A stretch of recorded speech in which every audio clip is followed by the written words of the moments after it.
Hi everyone, आज हम बात करेंगे structure of our female reproductive organ और एक एक करके पूरे पार्ट्स को हम लेबल करेंगे एंड कौन सी बीमारी कौन से हिस्से से जुड़ी होती है और उसका कैसे हम सॉल्व करते हैं, कैसे डायग्नोसिस बनाते हैं, वो थोड़ी सी डिस्कशन करेंगे बेसिक।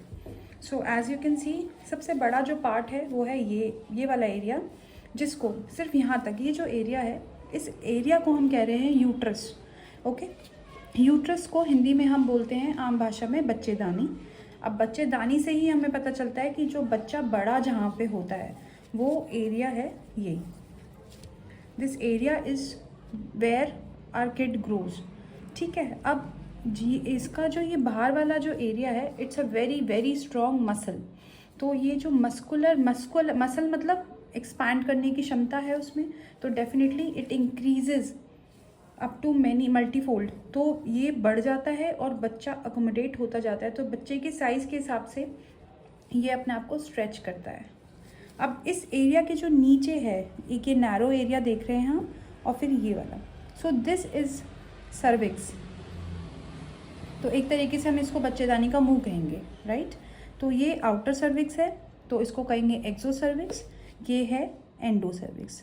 अब जो कैंसर है, जो हम कहते हैं कि बच्चेदानी के मुंह का कैंसर जो है वो ये वाले एरिया में होता है, जहाँ पे ये एक्सो और एंडो मिल रहे हैं वहाँ पे बेसिकली।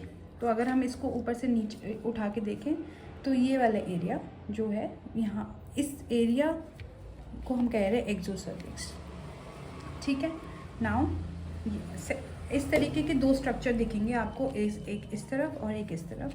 ऑपरेशन के दौरान शायद सर्जन ने इसको अलग कर दिया है, but no problem, we'll attach it again. तो कुछ इस तरीके का आपको दिखेगा। तो ये वाला जो एरिया है, ये वाला जो स्ट्रक्चर है, इसको हम कह रहे हैं ट्यूब। तो आप देखेंगे कि ट्यूब में कुछ इस तरीके की लहरें हैं। अब इसको कहते हैं फेलोपियन ट्यूब। फेलोपियन ट्यूब में अगर कुछ भी ब्लॉक होगा तो जो एग है और फर्टिलाइजेशन है, जो कि इस एरिया में होना है, बच्चे ठहरने का जो काम होना है वो इस एरिया में होना है, वो नहीं हो सकता है। तो ये ट्यूब किसी भी तरीके से अगर ब्लॉक्ड है, चाहे वो ब्लड क्लॉट हो, ट्यूमर हो, ट्यूबरक्लोसिस की वजह से हो, या प्रेगनेंसी ही हो, क्योंकि अगर प्रेगनेंसी यहाँ ठहरती है then it becomes very difficult, क्योंकि बच्चा तो बढ़ता रहेगा अपने आप और ये ट्यूब का साइज़ है कम, तो ये क्या करती है, फट जाती है।